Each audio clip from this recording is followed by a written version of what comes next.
So, a very good afternoon to all of you. My name is Devanshi Sharma, and I'm a clinical psychologist by profession. And I also head the clinical psychology team at Moms Believe. Today, we have a very renowned personality with us. Her name is Dr. Ankita Tiwari, and she is a pediatric neurologist in AIMS.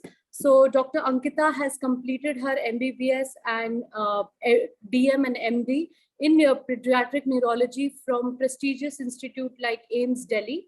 And she has also been awarded the Prakash Medal Best Doctor Award by Honorable President Sri Pranab Mukherjee. She's currently practicing as a pediatric neurologist in Indore region. And today, ma'am will be speaking about a very important topic on autism spectrum disorder. I would request Dr. Ankita to please start her presentation. And today's topic is actually very important on autism spectrum disorder, जिसे हम हिंदी में स्वालीनता भी बोलते हैं. So over to you, Dr. Ankita, and thank you so much for being here. So good afternoon everyone. आज हम लोग autism spectrum disorder के बारे में बात करेंगे. मैं डॉक्टर अंकिता तिवारी हूँ. मैं एक पीडियाट्रिक न्यूरोलॉजिस्ट हूँ जो इंदौर में प्रैक्टिस कर रही हैं. और आज हम ऑटिज्म स्पेक्ट्रम डिसऑर्डर और अर्ली इंटरवेंशन और उसमें माता पिता को क्या परवरिश करते समय क्या हिदायतें देने की जरूरत है उसके बारे में हम कुछ बातें करेंगे. Next slide.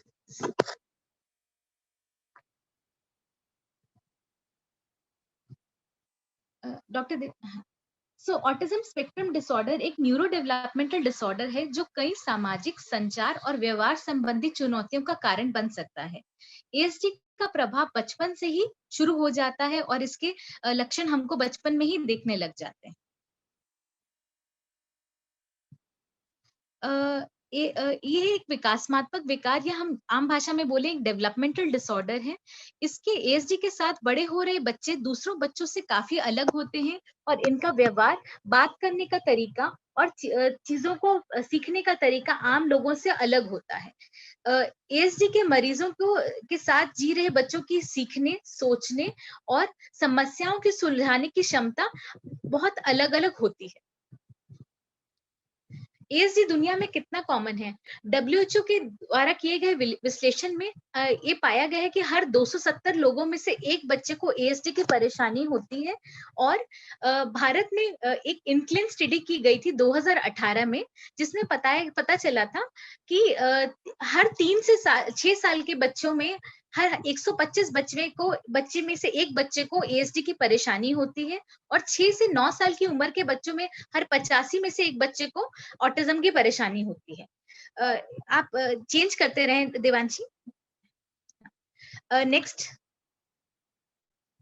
लड़कियों की तुलना में ऑटिज्म लड़कों में 4 गुना अधिक पाया जाता है. एएसडी के प्रमुख लक्षण क्या क्या हैं? इन बच्चों को सबसे ज्यादा परेशानी सोशल कम्युनिकेशन में कमी होती है. विशेषतः सामाजिक रूप से की जाने वाली बातचीत प्रभावित होती है इन बच्चों की. भाषा और संबंधित कॉग्निटिव स्किल्स भी प्रभावित होती हैं. इन बच्चों में व्यवहार और सेंसरी और भावनात्मक चुनौतियां पाई जाती हैं जिससे सेंसरी प्रोसेसिंग डिसऑर्डर कहते हैं. सो इन बच्चों को हम समझा जाए तो ये बच्चे आपस में हम लोगों से अच्छे से कम्युनिकेट नहीं कर पाते हैं, बातचीत नहीं कर पाते हैं. हम लोगों के जो ये हमारे फेशियल एक्सप्रेशंस को समझना, हाथों के एक्सप्रेशंस को समझना, ये समझ नहीं पाते. और साथ में कुछ इनके अंदर रेपिटेटिव परेशानी होती रहती है. कुछ चीजें बार बार करते रहते हैं. अगर ये परेशान हो जाते हैं तो हाथों को हिलाना या एक्साइटेड हो जाना, बार बार क्लैपिंग करना, बिना बात का क्लैपिंग करना, कुछ आवाजों को बार बार दोहराते रहना, ये सारी चीजें देखी जाती हैं. नेक्स्ट. एएसडी में देखे गए सामान्य लक्षण जो देखे जाते हैं, ये लक्षण कुछ माता पिता जो ज्यादा जागरूक होते हैं, जब बच्चे 8-9 महीने से 1 साल के होते हैं तो ये नोटिस करना शुरू कर देते हैं. उनके पास या तो परिवार में कोई और बच्चे होते हैं जिनका नॉर्मल डेवलपमेंट उन लोगों ने देखा होता है, या उनका कोई बड़ा भाई या उनका कोई बड़ा बच्चा या बड़ी बेटी होती है जिनका नॉर्मल डेवलपमेंट से वो वाकिफ होते हैं. तो वो छोटी उम्र में ही बच्चों के ये सिम्टम्स को पहचान जाते हैं. बाकी कई बच्चों में ऐसा पाया गया है कि 1 से 1.5 साल तक तो इनका डेवलपमेंट अपने उम्र के हिसाब से चलता है, लेकिन जैसे जैसे उम्र बढ़ती है तो जो सीखी हुई चीजें जैसे बोलना या फिर हमारे इशारों को समझना, ये सब चीजें इनकी पीछे चली जाते हैं। इन बच्चों में सोशल स्किल्स की कमी होती है। जैसे माना जाए अगर इस बच्चे को अपने नाम से बुलाया जाएगा तो वो कोई प्रतिक्रिया नहीं देता है। दूसरों के साथ खेलना, बात करना और चीजों को शेयर करना उन्हें पसंद नहीं होता। वो ज्यादातर अकेले रहना पसंद करते हैं। आंख मिलाने से कतराते हैं और अगर थोड़ा बहुत आंख में मिलाते हैं तो वो इतना देर तक नहीं रहती कि हम लोग अपनी पूरी बात उनको अच्छे से समझा पाए। वो ना हम अपने इमोशंस को ठीक से हमको समझा पाते हैं, ना दूसरों के समझ पाते हैं। कई बच्चे किसी भी प्रकार की फिजिकल कांटेक्ट से दूर रहना पसंद करते हैं और अगर कोई उन्हें गले लगाना चाहे या छूना चाहे तो बहुत परेशान हो जाते हैं। नेक्स्ट, इन बच्चों में स्पीच और भाषा की स्किल्स में भी कमी पाई जाती है। इस प्रकार से कुछ बच्चे या तो देर से बोलना शुरू करते हैं या अगर नॉर्मल तरह से बोलने लगते हैं तो वो उनके बोलने का लहजा बहुत रोबोटिक आवाज में होता है या गा गा कर बोलते हैं। इन बच्चों में इकोलेलिया की परेशानी देखी जाती है। मान इसको इस तरह से समझाएंगे, जिससे अगर आपने उस बच्चे से पूछा कि बेटा आपका नाम क्या है, उसका जवाब देने के कि उसका नाम क्या है, वो उसी सवाल को बार बार दोहराता रहता है कि मेरा नाम, आपका नाम क्या है बेटा, आपका नाम क्या है। या फिर अगर उसने टीवी में कोई कार्टून या सीरियल देखा, उसकी कोई डायलॉग पकड़कर या कुछ आवाज पकड़कर ये सब कुछ उसको बार बार रिपीट करता रहता है, उसी डायलॉग को बार बार बोलता रहेगा या उन आवाजों को बार बार दोहराता रहेगा। ये बच्चे आम इशारों का उपयोग नहीं करते, जैसे कि हाथ हिलाकर हेलो या बाय बोलना, और उनका जवाब भी नहीं देते हैं। ये बात करते समय या सवालों का जवाब देते समय टॉपिक से भटक जाते हैं और इनको नॉर्मल मजाक समझने में थोड़ी दिक्कत होती है। इन बच्चों में कुछ व्यवहारिक चुनौतियां भी पाई जाती हैं, जैसे हाथों का फड़फड़ाना, कूदना या गोल गोल घूमना जैसे व्यवहार को बार बार दोहराते रहना, या फिर लगातार ये मूव करते रहना, पेसिंग करते रहना, या बहुत ज्यादा हाइपर एक्टिव रहना। कुछ गतिविधियां या वस्तुओं पर फिक्सेशन, जैसे कि इन बच्चों को, कई बच्चे होते हैं जिनको बर्तनों से खेलना बहुत पसंद होता है, बर्तनों को गोल गोल घुमाना या रस्सी के टुकड़े या कागज के रैपर्स, या फिर जो एक चीज बहुत ज्यादा कॉमनली पाई जाती है कि साइकिल को गिराकर उसको पहियों को बार बार गोल गोल घुमाकर देखना, या फिर इसके अलावा गाड़ी जो बच्चों के टॉयज हैं उनके टॉयज के व्हील्स को बार बार गोल गोल घुमाते रहना। इन बच्चों को उधम मचाते रहने की आदतें भी पाई जाती हैं। इनमें कोऑर्डिनेशन की कमी पाई जाती है कि कुछ काम को अच्छी तरह से कोऑर्डिनेटेडली ये कर नहीं पाने में परेशानी होती है। इन बच्चों में इम्पल्सिवनेस भी देखी जाती है और कई बार आक्रामक व्यवहार जैसे स्वयं और दूसरों के साथ भी पाया जाता है। ये ध्यान लगाने में इनमें थोड़ी परेशानी होती है और किसी टास्क पे ये बहुत लंबे समय तक ध्यान नहीं लगा पाते हैं। और ऐसा होता है कि अगर इनकी रूटीन से थोड़ा बहुत 19-20 भी अंतर किया जाए तो बहुत ज्यादा परेशान हो जाते हैं। जैसे कि अगर उनको कोई ब्लैंकेट पसंद है तो उसी ब्लैंकेट को बार बार उसी को इस्तेमाल करना चाहेंगे, उनको उसी तरह का तकिया चाहिए, उसी जगह पर सोना है, ये बहुत ज्यादा इस चीज को पसंद करते हैं। अब आप देखेंगे कि मैंने बहुत सारे सिम्पटम्स आपको बताए हैं। हर ऑटिज्म के बच्चे में ये सिम्पटम्स जरूरी नहीं कि ये सारे सिम्पटम हो। जिस तरह इंद्रधनुष में अलग अलग तरह के रंग्स होते हैं, अलग अलग तरह के शेड्स मिलते हैं, इसी तरह से हर ऑटिज्म के बच्चों में ये अलग अलग प्रकार के लक्षण मिल सकते हैं और लक्षण की तीव्रता भी हर बच्चे में अलग अलग हो सकती है। एएसडी से ग्रसित बच्चों की देखभाल करने वालों को किन समस्याओं का सामना करना पड़ता है? माता पिताओं की आम चिंताएं जो होती हैं वो है कि नेक्स्ट स्लाइड देवांशी।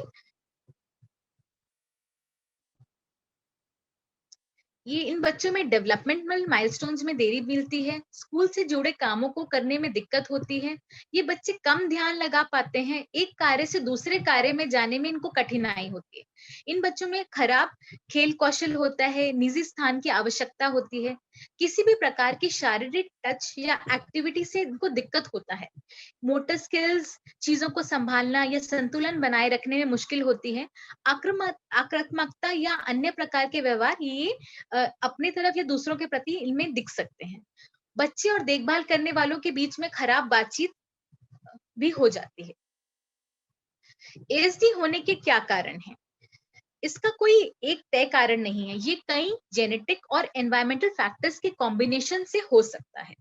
सो इस तरह से इन कारणों को डिवाइड किया है गया है, या तो ये जेनेटिक कारण की वजह से हो सकता है, या कुछ एनवायरमेंटल कारण, या कुछ न्यूरो डेवलपमेंटल, या कुछ अज्ञात इटियोलॉजीज। जेनेटिक कारण हम इसलिए मानते हैं कि लड़कों में ये ज्यादा पाया जाता है एज कम्पेयर टू लड़कियां, और जो जुड़वा बच्चे होते हैं, और स्पेसिफिकली जो बच्चे आइडेंटिकल जुड़वा, जो बिल्कुल एक जैसे जुड़वा होते हैं, उनके अंदर ये परेशानी ज्यादा मिलती है as compare to non identical जुड़वा। मतलब एक आइडेंटिकल जुड़वा बच्चे को अगर ऑटिज्म की दिक्कत है, तो इन बच्चों में आइडेंटिकल ट्विंस के अंदर ये परेशानी ज्यादा होने का चांस है as compare to non identical twins. जिन बच्चों के भाई बहन को ऑटिज्म की परेशानी होती है, आम पॉपुलेशन के कंपैरिजन में इन बच्चों में ज्यादा ऑटिज्म की दिक्कत पाई जाती है। कुछ जेनेटिक डिसऑर्डर्स हैं, जैसे fragile x syndrome, Rett syndrome, tuberous sclerosis, ये पीकेयू, जिनमें ये बार बार ऑटिज्म की परेशानी देखी जा सकती है। इन बच्चों ऑटिज्म वाले बच्चों का जब हमने एमआरआई या फिर हमने जो ब्रेन की स्टडीज होती हैं फंक्शनल स्टडीज में करके देखा गया है, तो इन बच्चों के कुछ ग्रे मैटर का थिकनेस कुछ बड़ा होता है, और व्हाइट मैटर जो होता है वो उसकी थिकनेस कम हो पाई गई है। साथ में अमिगडाला जो एक ब्रेन का एरिया है, जो हमारे इमोशंस, हमारी अंडरस्टैंडिंग, इन सब चीजों का ध्यान रखता है, लर्निंग को वो करता है, इन बच्चों के अंदर ये अमिगडाला वाला ये जो दिमाग का हिस्सा है वो थोड़ा कम काम करता है। साथ में हार्मोन्स होते हैं सेरोटोनिन और कुछ ओपियोइड हार्मोन्स होते हैं, जो ऑटिज्म के बच्चों में बड़े मिलते हैं। कुछ एनवायरमेंटल फैक्टर्स हैं, जैसे ड्रग्स और हेवी मेटल जैसे लेड, आर्सेनिक आदि, और जिससे कुछ डाइटरी फैक्टर हैं जो हम लोग को पूरी तरह से हम लोग नहीं समझ पाए हैं, उनके कारणवश भी हम सोचते हैं कि इन सबके कॉम्बिनेशन की वजह से ऑटिज्म की परेशानी हो सकती है। Next slide.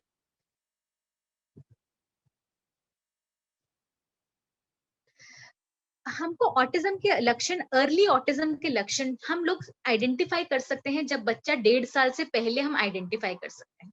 ये क्या क्या लक्षण हो सकते हैं कि बच्चे को अगर उंगली से दिखाई गई चीज को ये दिखाते हैं तो बच्चा अनदेखा कर देता है। जैसे हम लोग कहीं बाहर घूमने गए हैं, माता पिता बच्चे को एक उंगली से चिड़िया दिखाना चाहते हैं, लेकिन बच्चा उस चिड़िया पे ध्यान नहीं देता, वो अनदेखा कर देता है।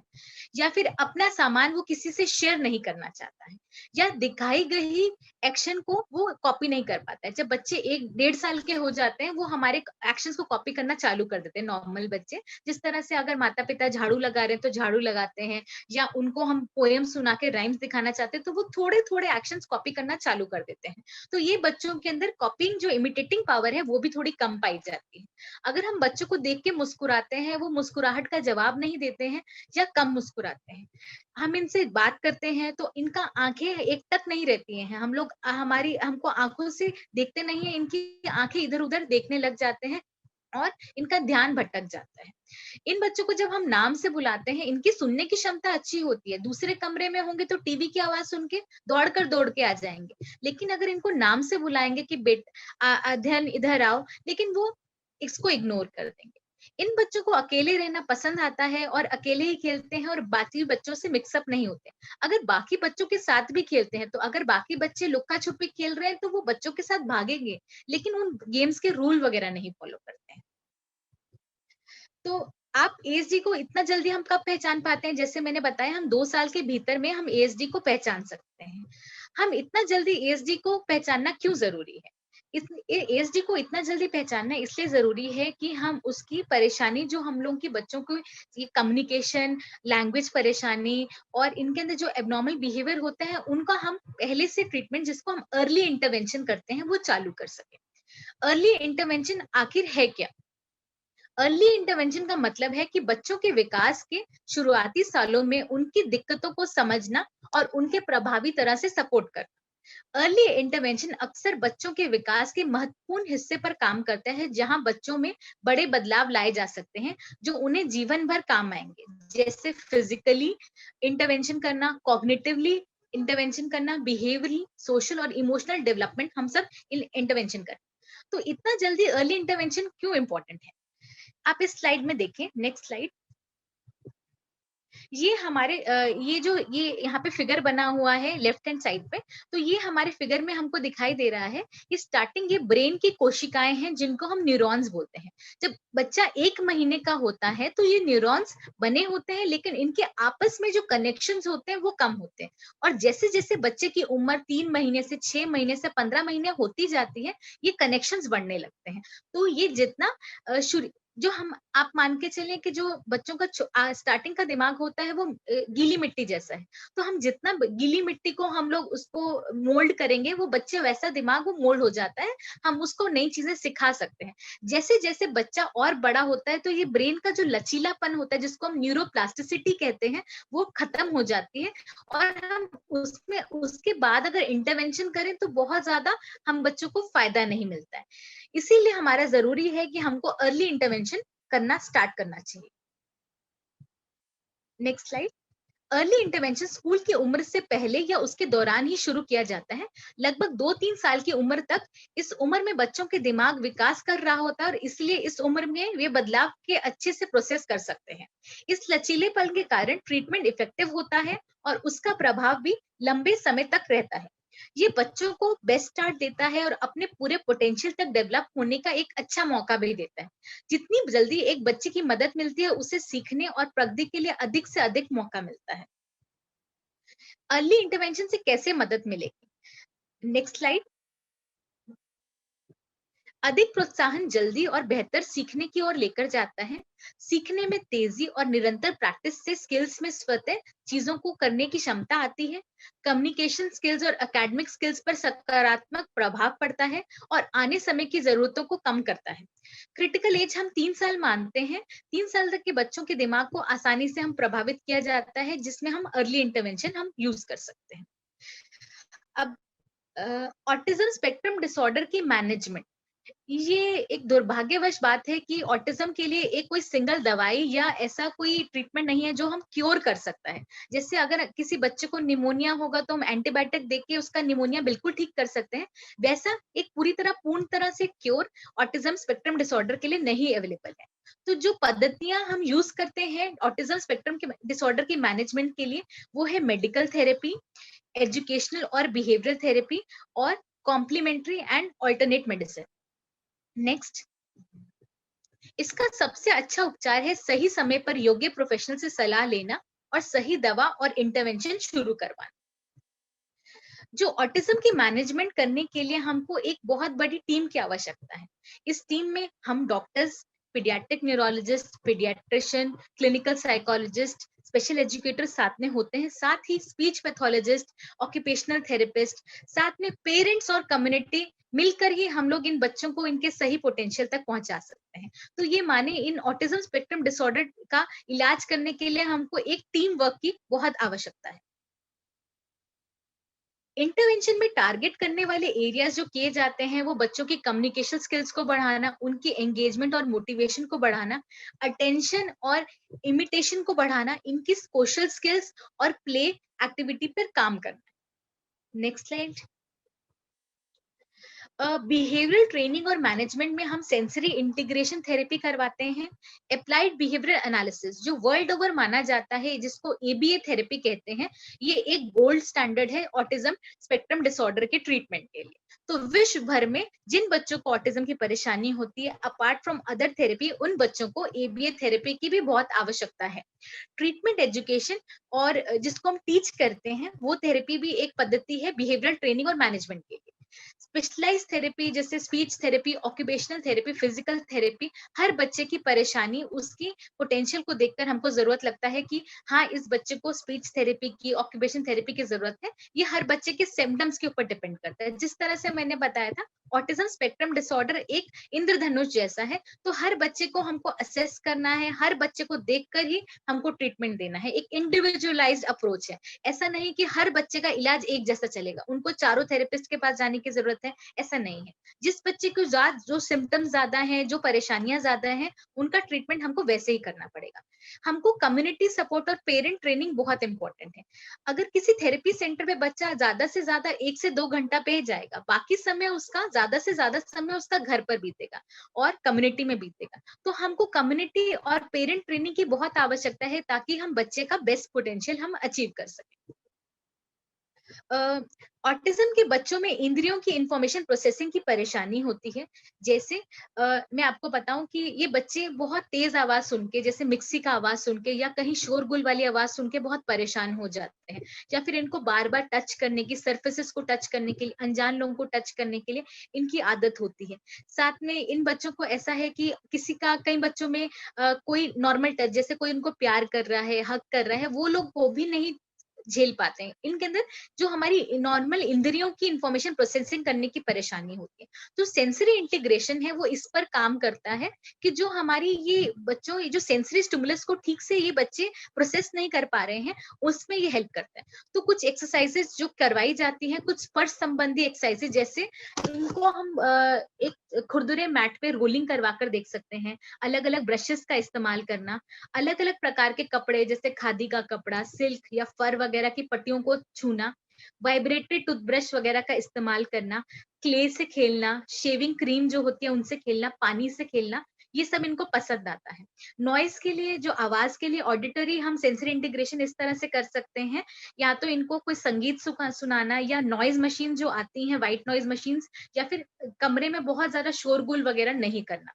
जो हमारी एक्सरसाइज जो संतुलन से रिलेटेड है कि हम इनको बॉल पे एक्सरसाइज करवा पाए, इनको झूले में स्विंगिंग कराएं, रस्सी कुदवाएं, ये सब करवा सकते हैं। और स्मेल से रिलेटेड की सुगंधित तेल या फिर हम लोग सूखे फूल, क्रीम वगैरह इस्तेमाल कर सकते हैं। जो इन बच्चों को देखने वाली जो हमारी विजन की जो परेशान उसके लिए होता है, तो हम लोग कमरे में सूदिंग कलर्स लगाएं, बहुत ज्यादा ब्राइट और आंखों में चुभने कलर्स ना लगाएं जो इनको बच्चों के रूम है। लाइट भी बिल्कुल सूदिंग लाइट होनी चाहिए, बहुत ज्यादा ब्राइट लाइट या चमकदार लाइट नहीं होनी चाहिए। कोशिश करें कि दिन के समय पे कमरे के अंदर पर्दे हटाकर नेचुरल रोशनी को आने दे। ये बच्चे नेचुरल रोशनी को ज्यादा अच्छे से डील कर पाते हैं एज कम्पेयर टू आर्टिफिशियल जो हमारा लाइटनिंग होता है। साथ में हम इनका फिजिकली इंप्रूव करने के लिए इन बच्चों से सामान उठवा सकते हैं, या फिर हम लोग इनसे, इनको अगर रात को सोते समय हम लोग भारी कंबल ये इस्तेमाल कर सकते हैं। Next slide. सेंसरी इंटीग्रेशन हमारे जो संवेदी जानकारी जो शरीर और पर्यावरण को छांटने की और व्यवस्थित करने की क्षमता को बढ़ाती है। ऑटिज्म के बच्चों के काम करने में खुद को बेहतर नियंत्रण पाना, खराब बिहेवियर में कमी, सामाजिक संपर्क को बढ़ाना, बारीकी और सही ढंग से हाथों का इस्तेमाल करना बढ़ाता है। ये कुछ सेंसरी इंटीग्रेशन एक्टिविटीज हैं जो करवाई जाती हैं। बच्चों को हैंड पेंट करवाने के लिए किया जाता है, जो इनको सेंसरी इश्यूज हैं उनको कम करने के लिए। हाथ में जो ये थोड़ी नोकीली बॉल होती है जो बच्चों की खेलने वाली होती है, वो हाथों पैरों पे इसको करवाने के लिए, जैसे इस झूले पे लेटा रहे हैं ताकि बच्चे ये जो इनका ये बैलेंस सेंस है वो थोड़ा इंप्रूव करे। ये बच्चे को ये सेंसरी इश्यूज के लिए हम लोग खुरदुरे मैट पे ये रोल करवा रहे हैं, लिटा रहे हैं, या फिर बॉल्स के साथ खेलना या बॉल पे एक्सरसाइजेस कराना, ये इनका बैलेंस इंप्रूव करता है। कुछ एक्टिविटीज जो हम नेक्स्ट कुछ एक्टिविटीज जो डे टू डे हम करवा सकते हैं घर पे, जैसे ट्रैम्पोलिन पे ऊपर नीचे जंपिंग करवाना, वॉक करना, रोल करना, या फिर इन बच्चों, जैसे हम लोग राशन लेकर आए हैं तो बच्चों को मदद करने के लिए बोलना, जैसे ग्रोसरीज या हमारे जो राशन का सामान है हाथ से उठाकर घर पे लेके जाना, गाड़ी में रखना। ये एक्टिविटीज करने से बच्चों को क्या होता है कि इनकी बॉडी का जो स्ट्रेस होता है वो थोड़ा कम निकलता है। नहाते समय इन बच्चों को पानी से बहुत अट्रैक्शन होता है, तो पानी में खेलना इनको पसंद होता है। साथ में जब बाथ टाइम में थोड़ा सा हम लोग अगर कुछ झाग वगैरह, फोम वगैरह डाल देंगे तो बच्चों को स्ट्रेस इनका कम होता है। नियमित तरह से योगा करने से एक तो इनकी फिजिकल एक्टिविटी भी इंक्रीज होती है, साथ में इनका जो स्ट्रेस होता है वो भी बॉडी का कम होता है। इन बच्चों को सेंसरी इश्यूज होते हैं, घर पर हम हैंड पेंटिंग करा सकते हैं, क्ले से खिलवा सकते हैं, या फिर चावल या सैंड में खिलाना, शेविंग क्रीम से खिलाना, ये हम करवा सकते हैं। रात को कई बच्चों को, इन बच्चों को सोने की दिक्कत होती है, कि सोने की परेशानी होती है, या तो कच्ची नींद होती है, या नींद बहुत देर से आती है, या हल्की सी भी आहट से उठ जाते हैं। तो हम लोग क्या कर सकते हैं, इनको कपड़े अच्छे से, बहुत टाइट नहीं, कंफर्टेबल कपड़े पहनाएं, कॉटन के कपड़े पहनाएं, रात को थोड़ा सा भारी ब्लैंकेट से इनको टक इन कर दें, और कमरे में थोड़े वार्म कलर्स लगाएं, लेकिन हल्के रंग लगाएं। इन बच्चों को म्यूजिक बहुत पसंद होता है, म्यूजिक यूज कर सकते हैं, और ऐसा है कि बहुत ज्यादा नॉइस वगैरह नहीं रखते। Next slide. अब मैं जो गोल्ड स्टैंडर्ड बता रही थी एबीए थेरेपी, उसको मैं आम भाषा में आपको एक उदाहरण से बताना चाहूंगी, जिससे हम किस तरह से एक नया व्यवहार बच्चे को सिखाते हैं। एक ए होता है हमारा एंटीसीडेंट, मतलब जैसे मैं आपको एक एग्जांपल देती हूँ। माता पिता और बच्चा एक बंद दरवाजे के सामने है, और माता पिता अपने बच्चे को प्रेरित करते हैं कि वो ओपन शब्द बोले, दरवाजा खोलो शब्द बोले, है ना। तो बी, जो बी है हमारा बिहेवियर जो हम बच्चे से चाहते हैं, वो है बोलना ओपन, है ना। जब बच्चा ये ओपन बोलेगा तो पेरेंट कॉन्सिक्वेंस में वो दरवाजा खोल देंगे। अब यह सकारात्मक परिणाम इस चीज का संभावना बढ़ा देता है कि अगली अगली बार दरवाजे के पास जब बच्चा होगा तो वह डोर ओपन करने के लिए बोलेगा। ये बताता है कि बच्चे कुछ नया सीखा है। इन बच्चों की स्पीच थेरेपी भी जरूरत होती है। जिन बच्चों को बोलना नहीं आता होता है, तो फंक्शनल और स्पॉन्टेनियस कम्युनिकेशन स्थापित करते हैं। कुछ पेरेंट्स नोटिस करते हैं कि हमारा बच्चा तो सब कुछ बोल लेता है, एबीसी सुना लेता है, राइम सुना लेता है, अपना नीड्स भी बता देता है कि मुझे खाना चाहिए, मुझे पानी चाहिए। लेकिन इन बच्चों की जो भी कम्युनिकेशन होती है वो बहुत कम होती है, सीमित होती है। मतलब वो अपना नीड बेस्ड कम्युनिकेशन, जो उनकी जरूरत की बात है वो सिर्फ वही व्यक्त करते हैं। वो कभी हमसे ये नहीं बोलेंगे कि हम वहां पर गए थे मम्मा, मैं स्कूल में गया था तो मुझे वहां पर बहुत अच्छा लगा, आज मैम ने मुझे ऐसा बोला, मैम ने मुझे ऐसा कहा। ये सारी बातें वो बच्चे हमसे शेयर नहीं कर पाते। या उनसे किसी ने गंदे से बात किया, वो भी ये बातें हमसे शेयर नहीं कर पाएंगे। वो बस अपनी नीड्स ही, कि मुझे भूख लगी है, मुझे पॉटी जाना है, सुसु जाना है, ये सिर्फ यही बातें बता पाते हैं, सिर्फ अपनी नीड की बातें बता पाते हैं। तो हम स्पीच थेरेपी से फंक्शनल और स्पॉन्टेनियस कम्युनिकेशन स्थापित करते हैं, और अलग अलग जगहों पर सोशल इंटरैक्शन को प्रोत्साहित करते हैं। जैसे जैसे बाकी एरियाज इंप्रूव होंगे, वैसे वैसे अपनी कम्युनिकेशन को फाइन करते जाएंगे बच्चे। Next slide. इन बच्चों में कुछ बिहेवियरल समस्याएं होती हैं, जैसे बताया गया है। तो थेरेपिस्ट क्या करते हैं, जब बच्चा आता है या पीडियाट्रिक न्यूरोलॉजिस्ट जब देखते हैं, तो वो माता पिता से पूछते हैं कि आपके बच्चे में क्या क्या समस्याएं होती हैं। तो जो मेन प्रॉब्लम एरिया जो हम आइडेंटिफाई करते हैं, तो उनको रेक्टिफाई करने के लिए कुछ चीजें हमको घर, वो सेंटर पे भी करवाई जाती हैं, और कुछ चीजें हमको घर पे सिखाने के लिए बोलते हैं कि हमको घर पे इनसे कैसे डील करना है। Next slide. ऑक्यूपेशनल थेरेपी में कई स्ट्रैटेजीज का एक साथ इस्तेमाल किया जाता है। ये आपके बच्चे को अलग अलग एनवायरमेंट से अच्छा व्यवहार को कैसे खुद को बदलने मदद कराता है। कुछ स्ट्रैटेजीज इस प्रकार है। Physical activities, swinging beats, puzzle solve करना, इससे बच्चे का कोऑर्डिनेशन और बॉडी अवेयरनेस बढ़ती है। खेलकूद से जुड़ी एक्टिविटी जिसमें इंटरैक्शन और कम्युनिकेशन से मदद मिलती है। डेवलपमेंटल एक्टिविटी जैसे ब्रश करना और बालों में कंघी करना। अडेप्टिव स्ट्रैटेजीज जिसमें ट्रांजिशंस को फेस करना भी सिखाया जाता है। ये कुछ स्किल जिन पर ऑक्यूपेशन थेरेपी में फोकस किया जाता है, जैसे डेली लिविंग स्किल्स, जैसे बच्चे का टॉयलेट ट्रेनिंग, ड्रेसिंग, ब्रशिंग और बाकी ग्रूमिंग स्किल्स। कुछ फाइन मोटर स्किल जिसमें चीजों को हैंडल करना होता है, जैसे लिखना है, कैंची का इस्तेमाल करना। ग्रॉस मोटर स्किल्स, सीढ़ियां कैसे चढ़ना है, सीढ़ियों को कैसे उतरना है, बाइक चलाने में कैसे चलना है, साइकिल कैसे पे कर कैसे बैठना है। परसेप्चुअल स्किल्स माने अलग अलग तरह के कलर्स को डिफरेंशिएट करना, अलग अलग शेप्स को अंतर कर पाना। अपने शरीर के बारे में जागरूक करना कि बॉडी पार्ट्स कौन से हैं, ये किस तरह से इस्तेमाल किए जाते हैं। पढ़ने लिखने के लिए बड़ों बच्चों के लिए विजुअल स्किल्स पे भी काम किया जाता है। Next slide. थेरेपिस्ट ये देखते हैं कि क्या बच्चे वो सारे काम खुद कर सकता है जो उसके उम्र की बाकी बच्चों को करना चाहिए। ऊपर बताए गए स्किल्स पर काम करने से बच्चा ये चीजें कर पाएगा। खुद को सेल्फ रेगुलेट करना सीख जाएगा, चीजों पर ध्यान देना सीख जाएगा, खुद को अच्छे से व्यक्त करना सीख जाएगा, और दोस्तों और हम उम्रों के साथ खेलना शुरू कर देगा। अब दवाइयों की क्या भूमिका है ऑटिज्म स्पेक्ट्रम डिसऑर्डर में। हर बच्चे को दवाई देने की आवश्यकता नहीं होती है, लेकिन मेजोरिटी ऑफ बच्चों में कुछ ना कुछ ऐसी परेशानियां मिलती हैं जिनके लिए हमको कुछ समय, ऐसा नहीं है कि लंबे समय के लिए, कि लेकिन कुछ समय के लिए दवाइयां देने की आवश्यकता होती है। कुछ ऑटिज्म के बच्चों में दौरों की समस्या होती है, जिनके लिए हमको दौरों की दवाई देनी पड़ती है।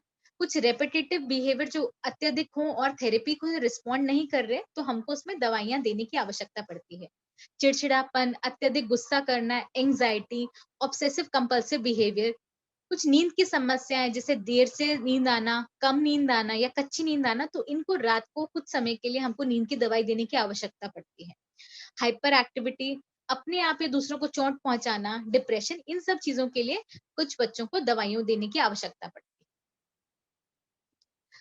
दिशा निर्देश है कि हमको बच्चों के व्यवहार को भी कम्युनिकेशन ही माने, अपनी उम्मीदों और जो परिवर्तन आप देखना चाहते हैं उसके बारे में बात करें, सेंसरी नीड्स और इंटरवेंशन का को समझें, फ्लेक्सिबिलिटी और सेल्फ मॉनिटरिंग का हमको अभ्यास करना चाहिए, ब्रेक्स को शांत रखने के लिए जरिए और रिवॉर्ड्स की तरह देखें, संभावनाओं को जानने की और इंतजार करने की कला सिखाएं। ये बच्चों को रूटीन बहुत पसंद होता है। ऐसा है कि हमारी वर्बल कमांड्स या वर्बल इंस्ट्रक्शंस को इतने अच्छे से फॉलो नहीं कर पाते जितना विजुअल इंस्ट्रक्शंस को। तो ऐसे बहुत सारे हम लोग, या जैसे ये एग्जांपल के लिए मैंने कुछ चित्र आपके सामने लाए हैं जो कुछ डेली रूटीन्स के, जैसे ये डेली रूटीन्स के कैसे हम लोग उठने के बाद नहाते हैं, ये एक डेली रूटीन्स का हम लोग एक वर्बल क्यू कार्ड बना सकते हैं। इसी प्रकार से हम लोग इनको बता सकते हैं कि ये कि हमको अगर हम लोग किसी सार्वजनिक जगह पे हैं तो हमको कैसे बिहेव करना है, ज्यादा शोर नहीं मचाना है, अगर हम लाइन में हैं तो लाइन में वेट करना है, अगर स्टॉप का साइन है तो ये हमारे वर्बल इंस्ट्रक्शन से बेहतर ये विजुअल इंस्ट्रक्शंस को ज्यादा अच्छे से समझ पाते हैं। इसी तरह से डेली एक्टिविटीज, जैसे कि next slide,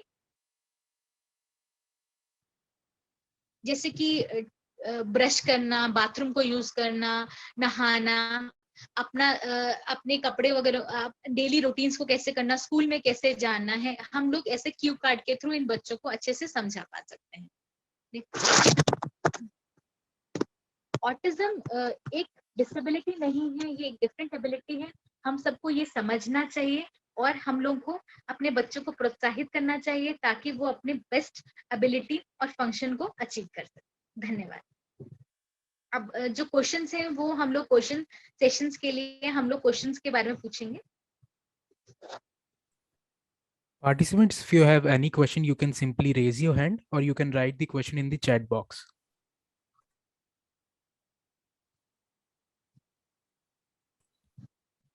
Shivi Agarwal.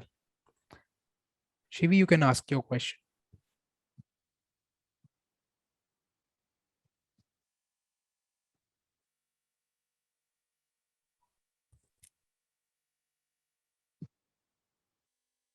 Okay, Anand Singh.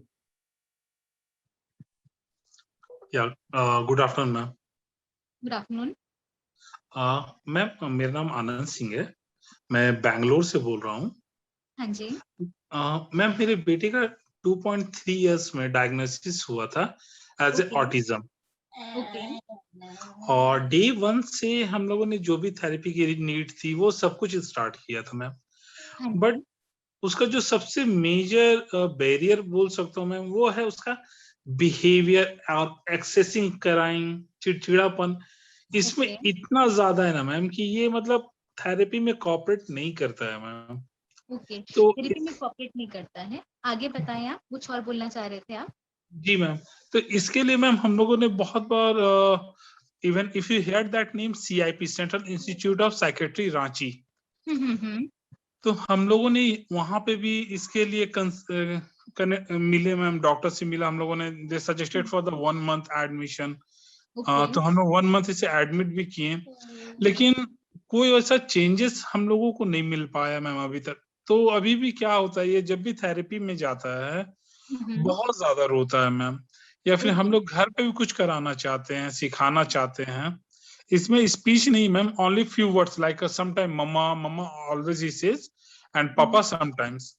लेकिन ये बातों को समझता है मैम। जैसे मैं बोलता हूँ कि आदि पापा का मोबाइल दो, डेली एक्टिविटी में, या सुसु पॉटी की अपना चीजों को वो बता देता है।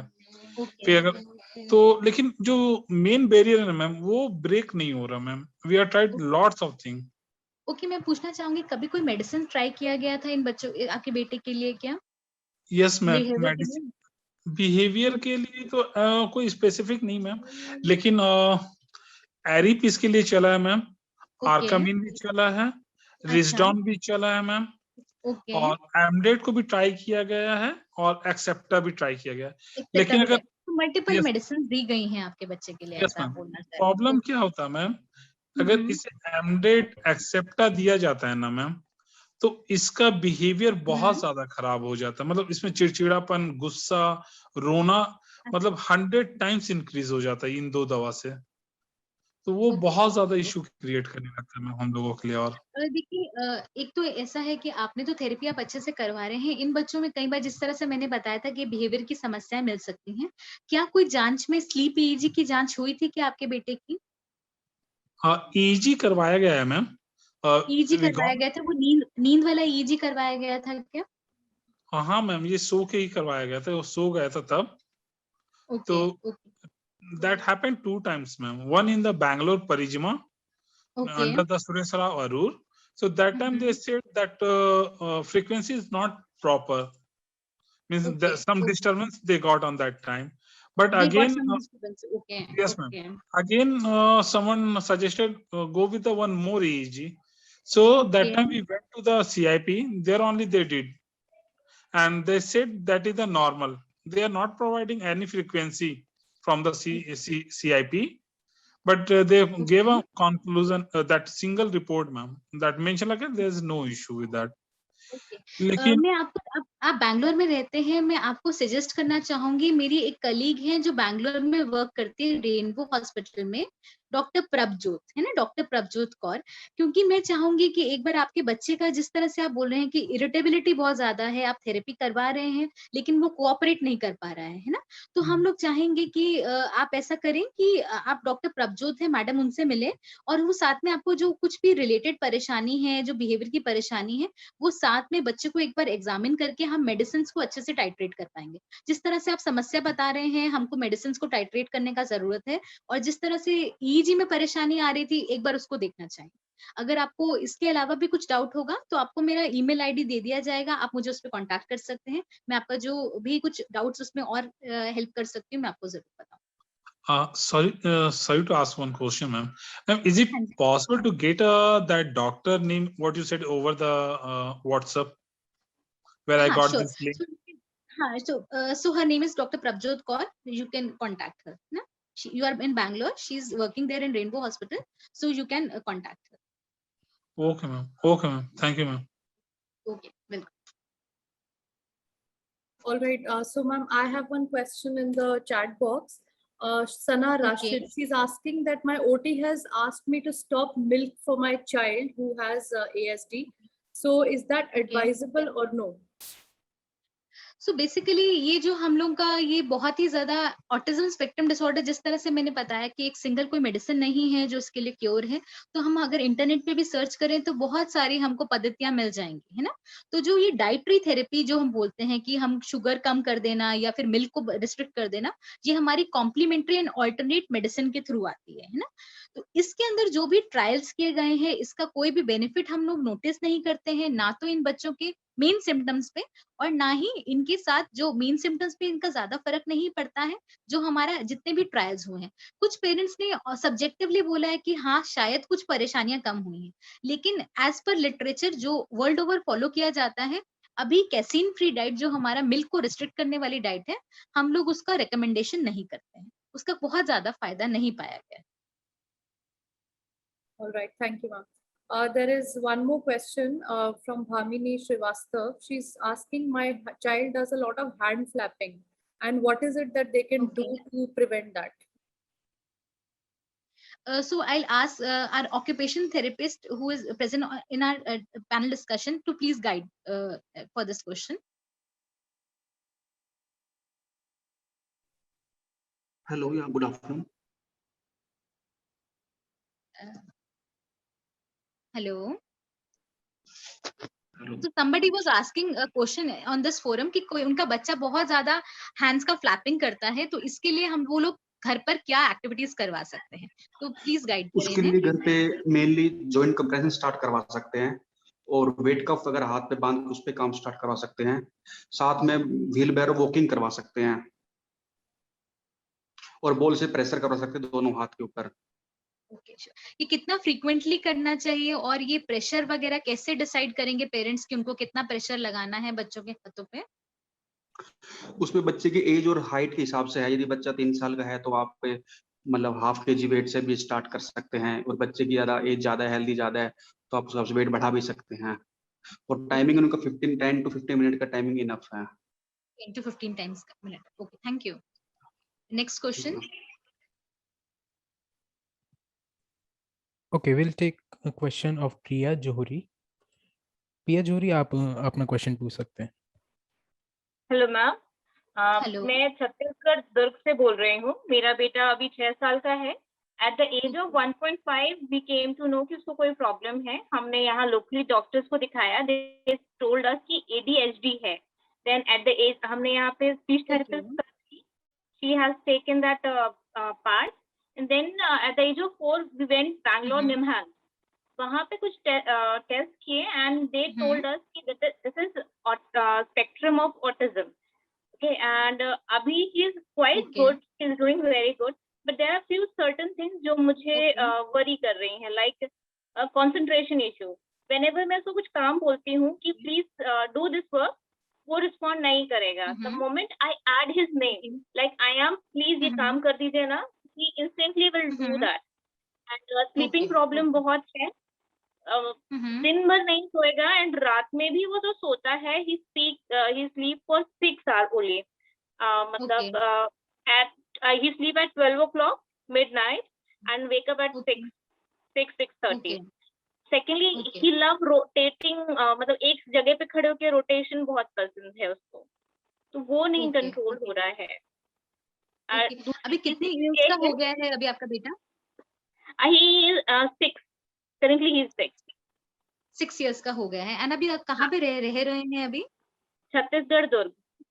छत्तीसगढ़ में रह रहे हैं। देखिए मैडम, अच्छा है, देखिए बहुत जिस तरह से आप बता रहे हैं ये बहुत कॉमनली सिनेरियो है, जब पेरेंट्स कंसर्न लेके जाते हैं, ये कॉमनली मिसडायग्नोज हो जाता है ADHD की तरह, ऑटिज्म स्पेक्ट्रम डिसऑर्डर। तो इसीलिए जरूरी है कि हम लोग, आपके केस में अच्छा था कि आइडेंटिफाई कर पाए और आप लोग थेरेपी करा के बच्चे में और इम्प्रूवमेंट आने लगा है।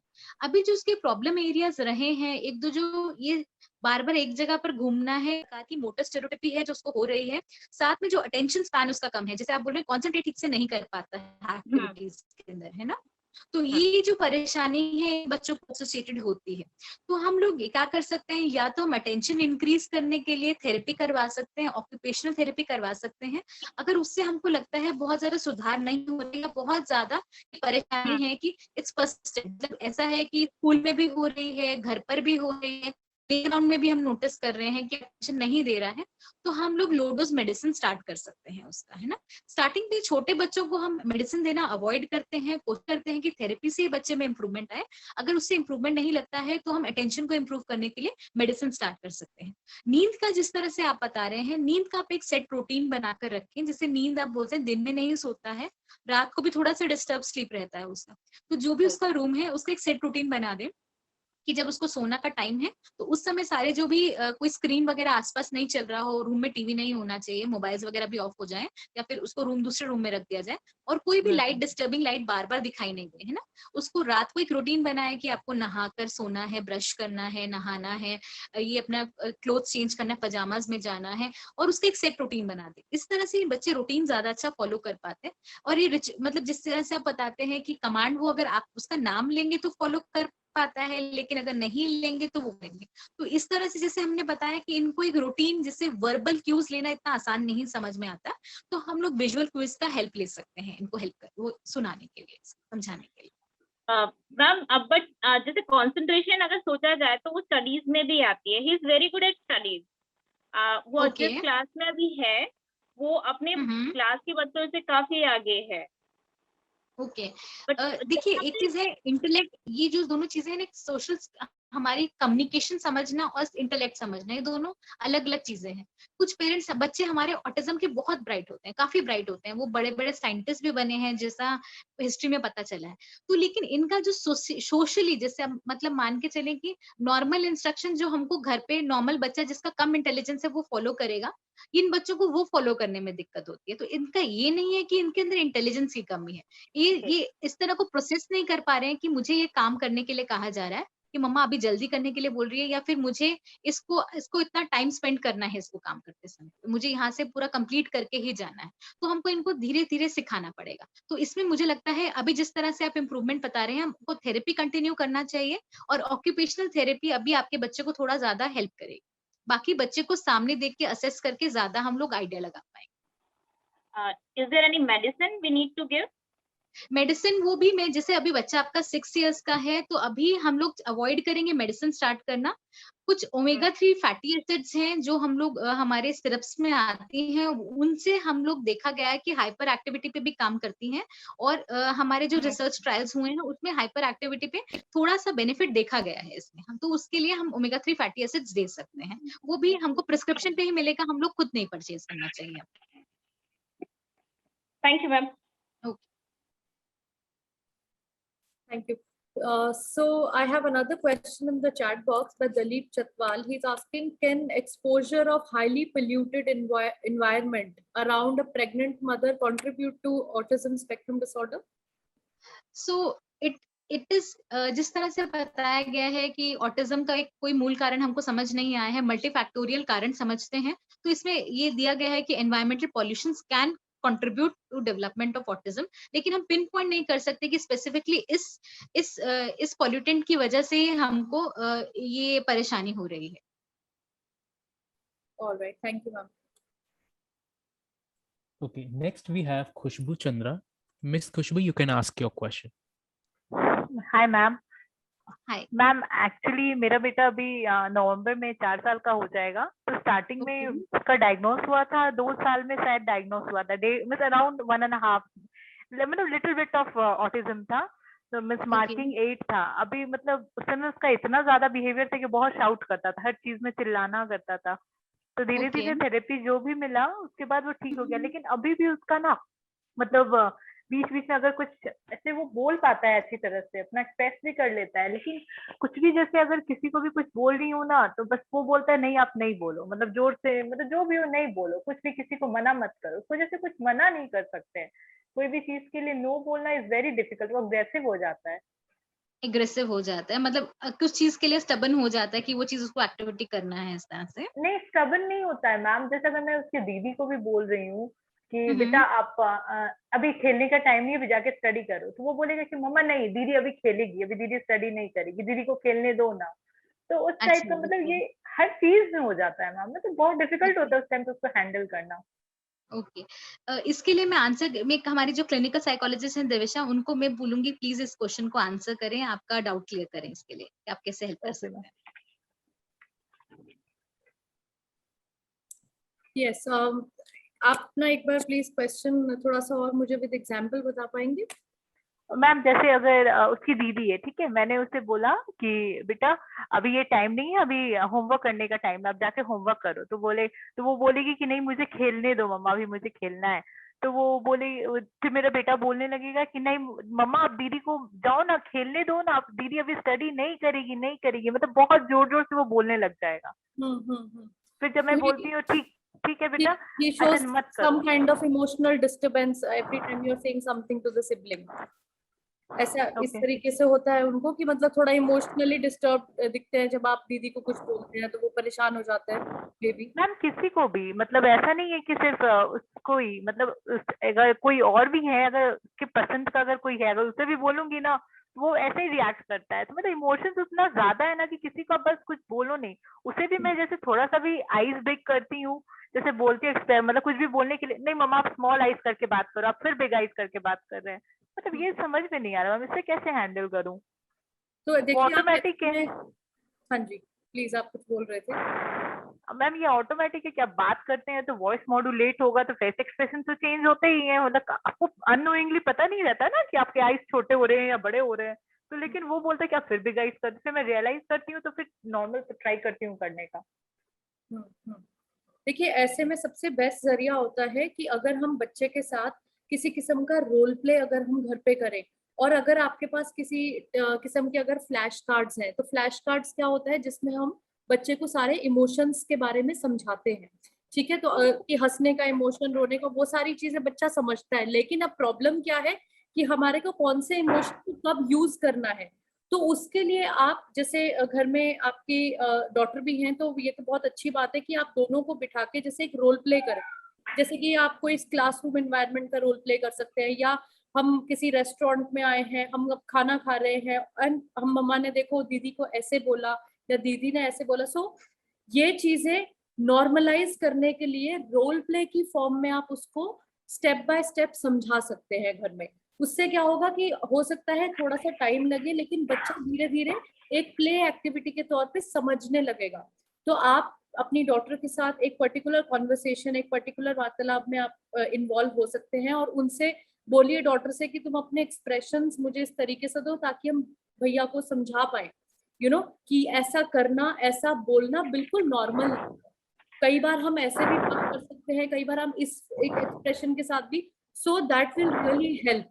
अगर आप इस तरीके से कुछ रोल प्लेज अगर कर पाए, उसमें आप फादर को भी इन्वॉल्व करिए, घर में अगर ग्रैंड पेरेंट्स हैं तो आप उनको भी इन्वॉल्व कर सकते हैं, ताकि बच्चा घर में जितने लोग हैं उनके वॉइस मॉड्यूलेशंस को, उनके फेशियल एक्सप्रेशंस को समझने लगे और धीरे धीरे कॉम्प्रीहेंड करने लगे। तो जितने ज्यादा लोग होंगे उस रोल प्ले में उतना बढ़िया रहेगा, ताकि धीरे धीरे बाहर वालों के साथ भी बच्चा समझने लग जाए कि कई बार इस तरीके से बात करना, आंखें ऐसे करना या आईब्रोज को इस तरीके से हिलाना, आवाज को ऊपर नीचे करना एक बहुत नॉर्मल चीज है।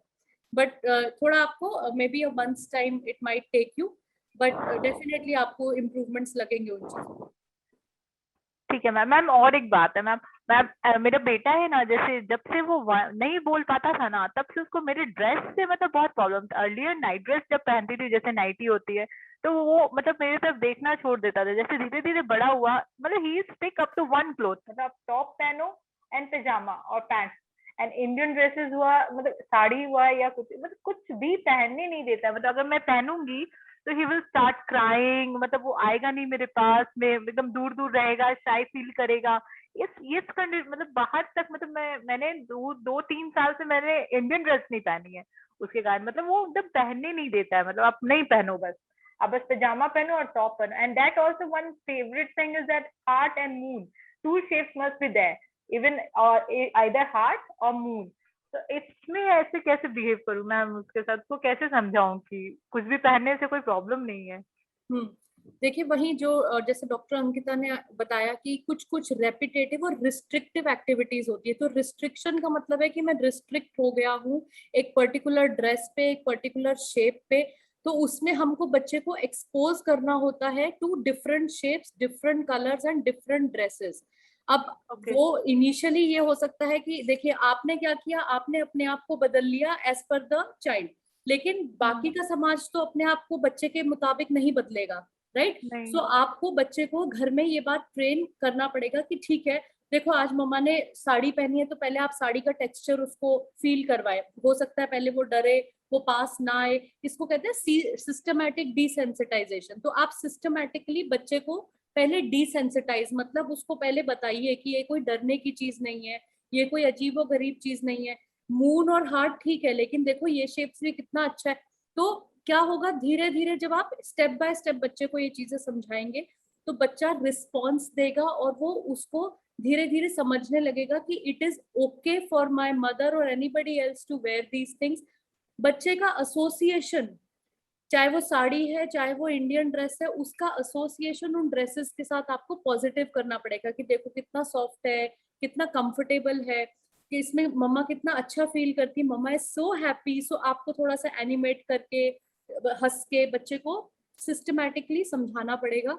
एंड धीरे धीरे धीरे धीरे we will start with one dress going on to the different ones. तो पहले आप एक ड्रेस से स्टार्ट करिए, एक शेप से स्टार्ट करिए, एंड पर वीक या पर 3 डेज आप उसको इंक्रीज कर सकते हैं।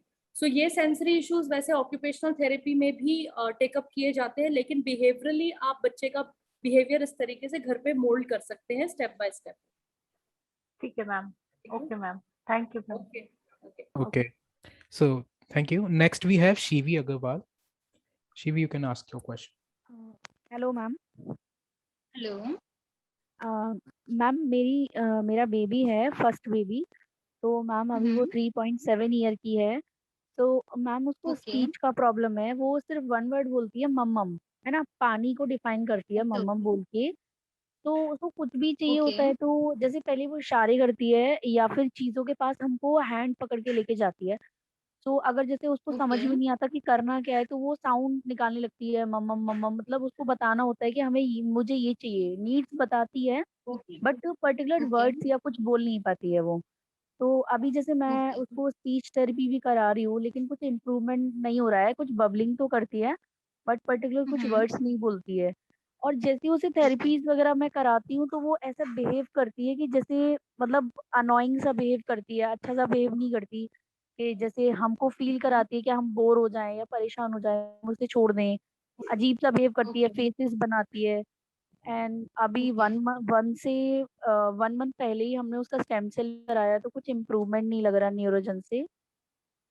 तो अभी उसका मैम कुछ मेडिसिन भी चल रहा है, न्यूरोजन वालों ने ब्रेन का कुछ आप मेडिसिन लोग दिया था कहाँ वो। पर रह रहे हैं? मैं आपको थोड़ा इंटरप्ट, आप कहाँ पर रह रहे हैं अभी?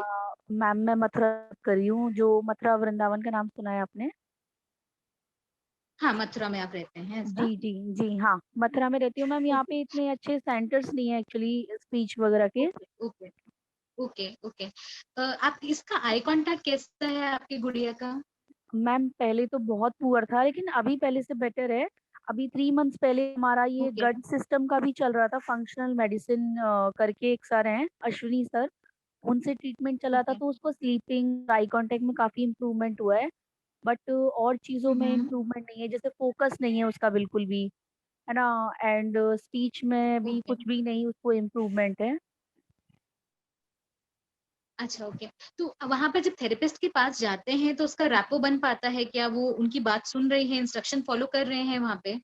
मैम शुरू में तो उसका ऐसा होता है, यहाँ पे एक्चुअली मैंने 3-4 बार थेरेपी चेंज किया है।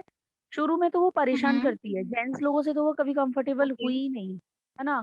देन उसके बाद क्या होता है कि जैसे अगर किसी लेडी से मैं अगर थेरेपी लेती हूँ तो फर्स्ट डे हम्म। सेकंड डे तो वो करती ही है नाटक कि मुझे छोड़ दें। फिर उसको ये मतलब 2-3 दिन बाद उसको समझ में आ जाता है कि मुझे यही मतलब आना है।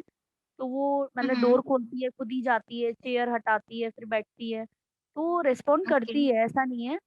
तो स्पीच के लिए हम्म। अभी कुछ भी नहीं कर रही है। स्पीच में कुछ भी इम्प्रूवमेंट नहीं है, काफी टाइम से मैं ट्राई कर रही हूँ बट कुछ भी नहीं हो रहा है। अभी मैं फिर ऑनलाइन थेरेपी भी ले रही हूँ दिल्ली से। तो अभी मतलब 4-5 दिन ही हुए हैं वहां से लेते हुए, तो मैं उससे वही सब ऑनलाइन करा रही थेरेपी हूँ। आपने कहाँ से स्टार्ट किया अभी लेना? मैम मैंने ग्रेस फाउंडेशन से लेती हूँ। Okay okay. तो जी उन्होंने इसका असेसमेंट भी किया था कि आपसे कुछ हिस्ट्री वगैरह पूछा था कि क्या हाँ परेशानी हो मैम रही है? पूछा था। हाँ मैम, इसको मेन प्रॉब्लम तो ना इस चीज का है कि वो एक तो समझ नहीं पा रही हमारी चीजें, आई थिंक। क्योंकि बहुत सी चीजें हमें लगता है समझ ही नहीं रही है लेकिन समझती है। बट शायद ओके लेट लर्निंग का प्रोसीजर है या क्या है, तो ओके। अंडरस्टैंड लेट कर पाती है चीजें। और अच्छा। जैसे एक चीज सिखाओ तो वो रिपीट करती है। अभी जैसे मैं एक थेरेपिस्ट के पास गई थी तो उन्होंने फाइन मोटर्स के लिए उसको पेपर फाड़ना सिखाया। तो वो ओके फाड़ना तो सीख गई, अब वो पूरे घर में क्या करती है, पेपर फाड़ती रहती है पूरे टाइम, तो उसके सेटिंग भी नहीं है उसका। तो ओके। जैसे उसके मतलब की बहुत चीजें ज्यादा होती हैं गुस्सा तो वगैरह करना तो नहीं है उसके अंदर अभी? गुस्सा करना या जो हैंड्स का रिपीटेटिव मूवमेंट्स वगैरह है या नहीं मैम, एक जगह? नहीं मैम ऐसे तो नहीं है, बट हाँ कभी जैसे उसकी कुछ चीजों में उसको डिस्टर्ब कर दो कभी कभी, बहुत प्यार से ओके उससे अगर कोई चीज लेंगे तो दे देती है। और जैसे ओके। मेरे अलावा कोई और ले रहा है या उसको अच्छा नहीं लग रहा, तब वो थोड़ा सा गुस्सा दिखाती है। तो वो तो गुस्सा मारती, हाँ तो गुस्सा दिखाती है फेस के एक्सप्रेशन से, कि एकदम ओके ऐसे, हाँ थोड़ा सा फेस गुस्से वाला दिखता है। तो ओके। उसे फील हो जाता है हम लोग को कि गुस्सा आ रहा है। मैं चाहूंगी जो हमारे ऑक्यूपेशन थेरेपिस्ट हैं वो एक बार जरा आपको गाइड करें कि कैसे हम इस प्रॉब्लम का, और क्योंकि आप थेरेपी भी ठीक से ले रहे हैं और साथ में जी ये आपने ऑनलाइन सेशन भी लिया है। मैं एक और चीज क्लियर करना चाहूंगी, आपने मेंशन किया था स्टेम सेल थेरेपी आपने बच्चे का करवाया। जी तो मैम जी। जो भी रिसर्च अवेलेबल है अभी world over, stem cell therapy का अभी ऑटिज्म के ट्रीटमेंट में कोई रोल नहीं है, इसका कोई बेनिफिट नहीं प्रूवन है ना। तो इट्स ये not recommended from our side हम लोग करवाने के लिए, मतलब मैं आपके लिए नहीं, मतलब मैं समझ रही हूँ आपने करवाया है, लेकिन जो जी बाकी ये पब्लिक सुन रही है उनको मैं एक चीज बताना चाहूंगी, क्योंकि सब लोग बहुत परेशान है अपने बच्चे के उसको देखकर, है ना। जी तो जी कोई भी मैम। थोड़ा मिस इन्फॉर्मेशन हम नहीं फैलाना चाहते हैं। स्टेम सेल थेरेपी का अभी एज सच वर्ल्ड ओवर कोई रोल नहीं है ऑटिज्म के ट्रीटमेंट में। एक बार मैं चाहूंगी हमारे जो ऑक्यूपेशन थेरेपिस्ट हैं वो एक बार आपको गाइड करें कि आपकी बेटी के रिलेटेड और क्या कर सकते हैं। जी मैम। मैम मुझे उनका नंबर वगैरह या कुछ ये अभी आपको कांटेक्ट। कनेक्ट करेंगे अभी हमारे speakers. Okay ma'am, okay. Hello. Hello. Hello sir. हाँ जी बताइए, आपका क्या सवाल है? हेलो। हेलो। हाँ जी, क्या दिक्कत है बच्चे को? जी सर, मेरी बेटी को सिटिंग का प्रॉब्लम है कि वो सिटिंग नहीं देती है प्रॉपर। और सर जैसे मैं उसको स्पीच का थेरेपी करा रही हूँ तो कुछ उसको Okay. इम्प्रूवमेंट अभी मुझे नहीं लग रहा है। जैसे पहले तो हमारे लोकली में जो थेरेपिस्ट थे, मैं वहाँ जाती थी। मुझे Okay. धीरे-धीरे पता चला कि वो हेयरिंग के बच्चों को एक्चुअली सिखाते हैं और ऑटिज़्म के बच्चों के लिए मतलब जो तरीके होते हैं या जो आइडियाज़ होते हैं वो डिफरेंट होते हैं। Okay. तो वहाँ से तो तो सर कुछ हाँ, फ़र्क नहीं पड़ा उसे, फिर मैं ऑनलाइन लेने लगी क्लासेस। तो अभी कुछ Okay. 3-4 दिन से ही मैंने स्टार्ट किया है, तो वो थोड़ा-सा Okay. बबलिंग करने लगी है। 3-4 दिन से मैंने बहुत ज़्यादा तो उसके लिए ही लगाया है ये कि Okay. मैं बहुत ज़्यादा हाँ, उसके लिए वो कर रही हूँ स्पीच के लिए। तो अभी किया है तब से वो थोड़ा-सा मुझे लग रहा है कि कुछ-कुछ चीज़ें वो ट्राई करती है बोलने का, लेकिन अभी प्रॉपर नहीं बोल रही है। तो और Okay. फिर थोड़ा-सा वो एग्रेशन का भी दिखाती है, लर्निंग का भी इसमें प्रॉब्लम है, क्योंकि वो रिस्पॉन्ड नहीं करती चीज़ों को। हम सिखाते हैं तो मुझे लगता है शायद ध्यान नहीं दे रही है या सीख नहीं रही है। अभी जैसे मतलब एक बार उसको थेरेपिस्ट ने पेपर फाड़ना सिखाया तो सिर्फ पेपर ही फाड़ती रहती है पूरे टाइम, रिपीट करती है चीज़ें वो। जो रिपीटिंग जो वो करती है वो इकोलेलिया की वजह से करती है, क्योंकि जो रिपीटेशन स्पीच होता है वो इकोलेलिया में आता है। तो पहले उसके साथ एक अच्छा रैपो बनाना जरूरी है। थेरेपिस्ट यदि उसका अच्छा रैपो बना लेता है, उसके साथ में इमिटेट एक्टिविटी को करता है, तो उसके लिए ज्यादा बेनिफिशियल है कि जैसे चेयर पे उसको जब बैठाना है तो खुद से स्टार्ट करे, वो खुद एक चेयर पे खुद बैठेगा, अब आपको भी बैठना है। उसके बाद में उनका जो बोल का बैलेंसिंग वगैरह एक्टिविटी जो है, स्विंग वगैरह जो है, वो ज्यादा हेल्पफुल रहेंगे उसके लिए सेंस इंटीग्रेशन में। ओके, हाँ जी। तो सर इसके लिए आप मुझे मतलब आगे के लिए सिखा सकते हैं, आप थेरेपिस्ट हैं तो? हाँ, हम एक बार बात करके बता देंगे आपको। जी, जी। Okay sir, thank you. Thank you. Okay, thank you. So next we have Abu Fatima. Okay, you can ask your question. Hello, sir. My son is now coming 5 years, 4.7 years now. Can you hear me? Yes, yes. Yeah. Okay. 4.7 years. The problem with my kid is initially I saw him. That the only issue is delayed speech. Till now, he's just answering. Asking me a few questions like whenever he wants something, he will just ask, "Daddy, water." That's all. And if he's hungry, "Daddy," his name is Fahad. Fahad hungry. That's it. I mean to say that he's very. He's not filling all the complete sentences, and that's the problem. The second problem is he wants to go out always. He doesn't want to stay in the home. And if he wants to stay in the home, he usually take the mobile phones and he will stay in the home playing, the YouTubes. When he go out, he will run away. He doesn't want to stay. And he wants to run away and he wants to stay out of the house. And he will not come to my reach. If I want to say, "Come, Father, hold my hand," he will not hold my hand. He continuously run away. He will just turn back and see whether his father is behind him. If he doesn't, he will stop. If he saw him behind, okay, that means I'm following him, then he will run away. That's the biggest concern I have now. He doesn't listen to me. I even try to explain him not to run like that. It is very scary. You may hit by some vehicle or other thing. He understands the things, but he cannot speak. He speaks in chunks, not in complete sentence. These are the two issues I have. Yeah, his eye contact is very good, and when I call him by his name, he responds. When I call him, "Come here," he will come. "Sit here," he will sit. And also, he's going to the play school at the moment. So kindly advise me what to do. Till now I did not join in any therapies, neither any doctor, nothing. I was thinking maybe he will improve himself by his own. Unfortunately, there is a delay in a speech. Kindly advise.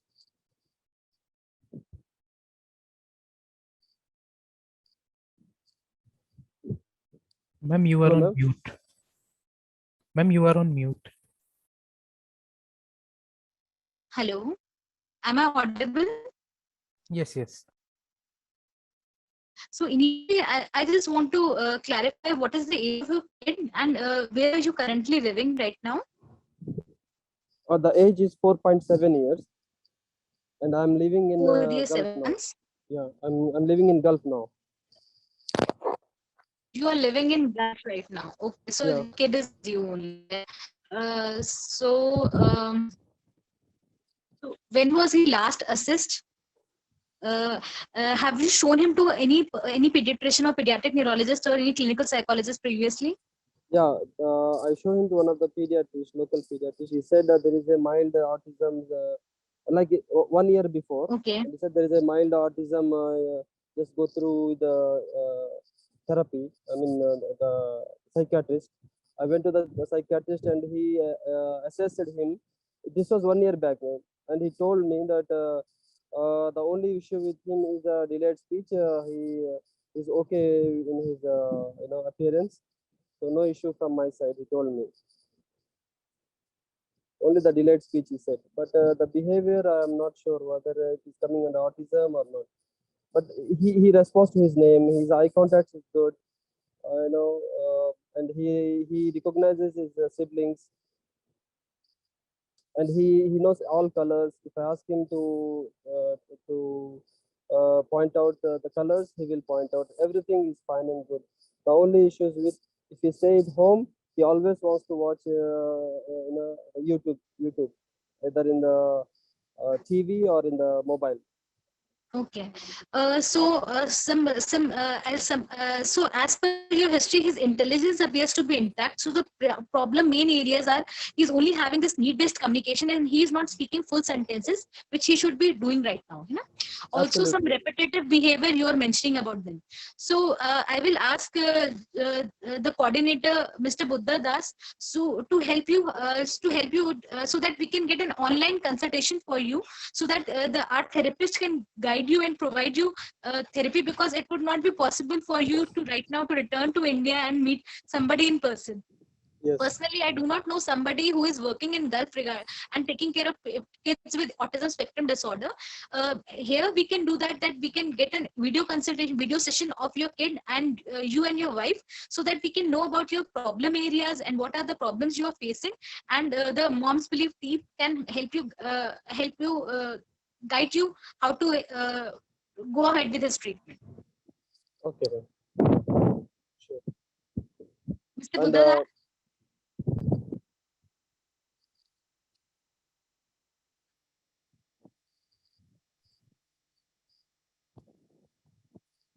hello. Hello, ma'am. Yes. Hello. I'm listening. Yeah, he's connecting.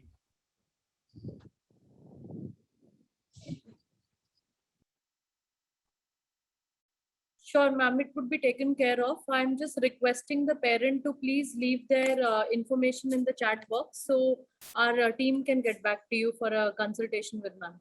Okay. So if after assessing you think that he needs an opinion from a pediatric neurologist point of view also, you can give them my contact number so that we can schedule a video consultation with him also. Okay? Sure. Okay, ma'am, we will take last 2 questions. Okay. Next we have Miss Sonia. Sonia, you can ask your question. Hi, thank you. So my daughter, she got diagnosed a little late. Okay. She's almost more than, I mean, she's completing 4 years. So Okay.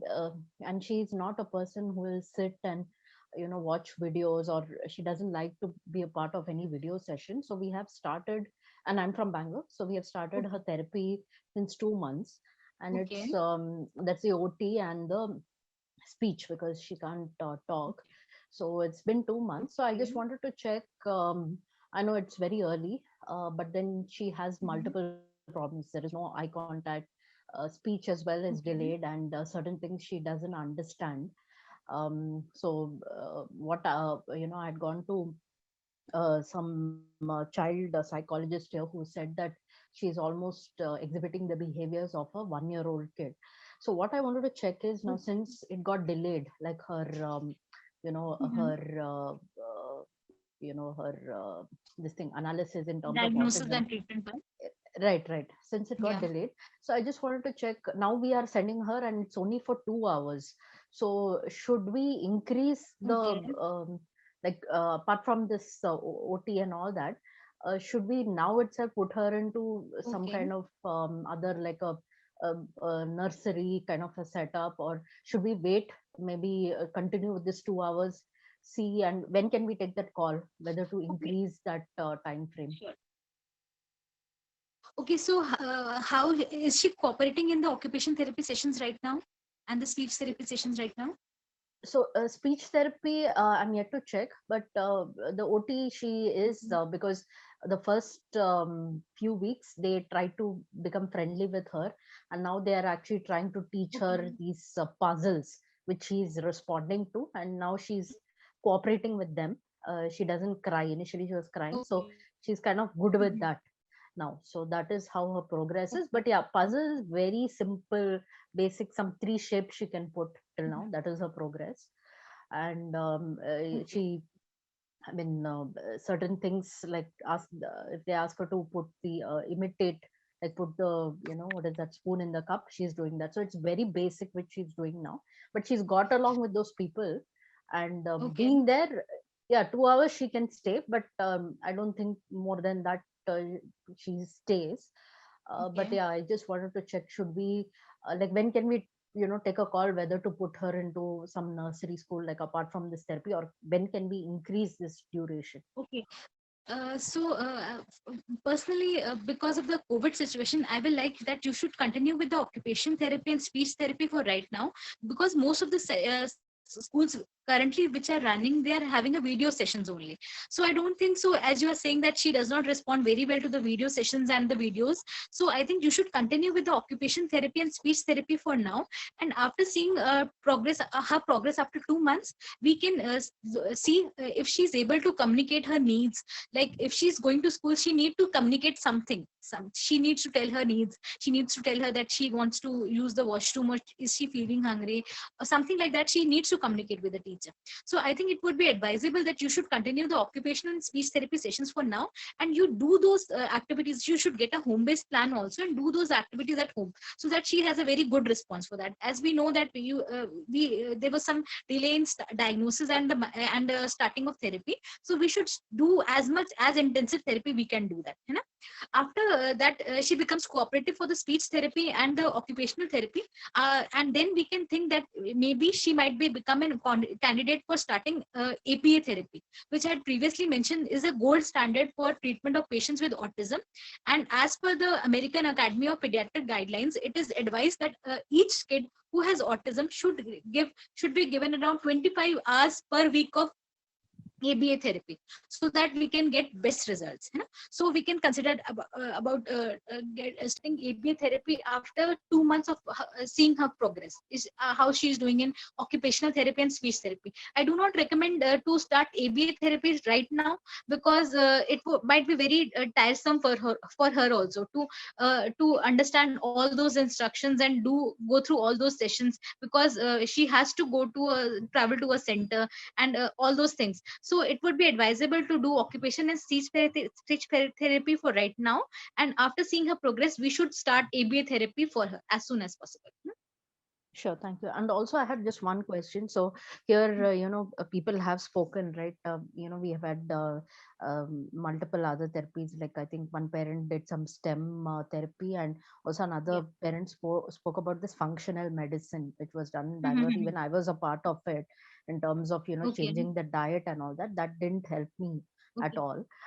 So we went, we checked with an Ayurvedic person here, and we are giving her a few Ayurvedic medicines suggested by them in terms of see, I really don't know what it does in terms of maybe it helps with digestion or whatever, and that's like some 2 Ayurvedic medicines. So I just wanted to check, and we felt safe. We didn't want to take the English medicine, so we felt safe, and she's taking that. I don't see it causing any problem as such. But I wanted your opinion. Like, is this also something like how you said, right?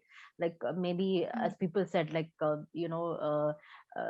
some people said they stop milk, right? And you said it really doesn't have much to do with autism. So I just wanted your opinion on Ayurveda with autism. Does it have any So for this question, basically, there has no because as we know that we do not know the ingredients what we are having in the Ayurvedic medicine.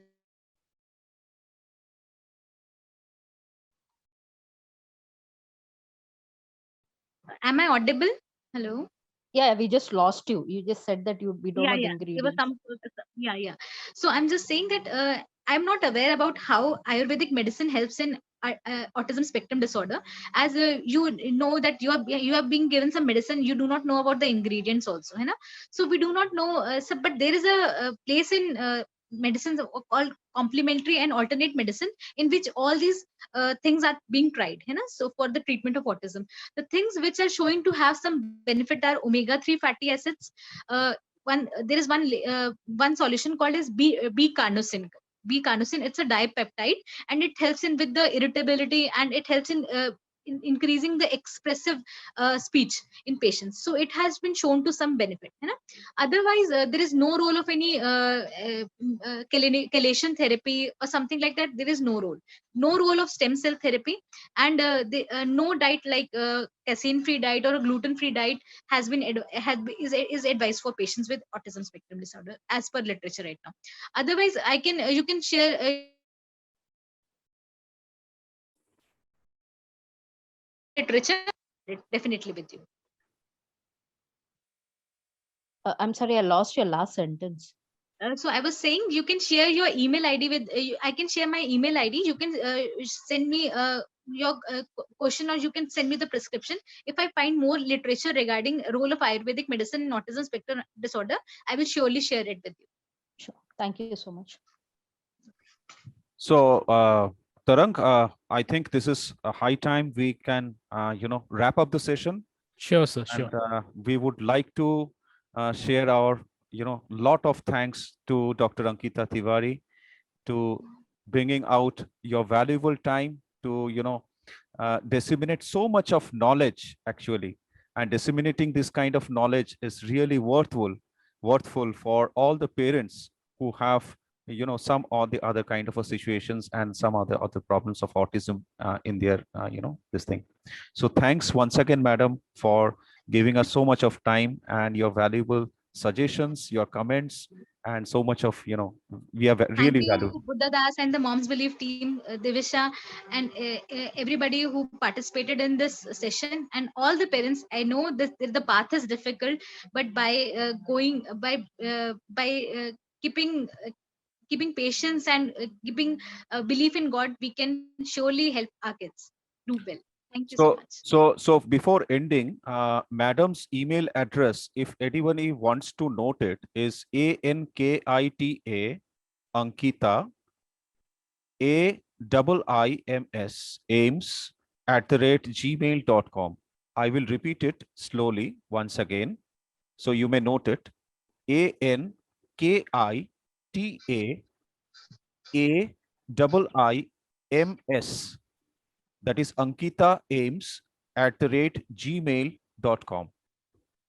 And any further queries or suggestions related to any kind of therapies and clinical psychological assessments and consultations, you may contact Moms Belief. Thank you so much for attending this. Thank you so much. Thank you, sir.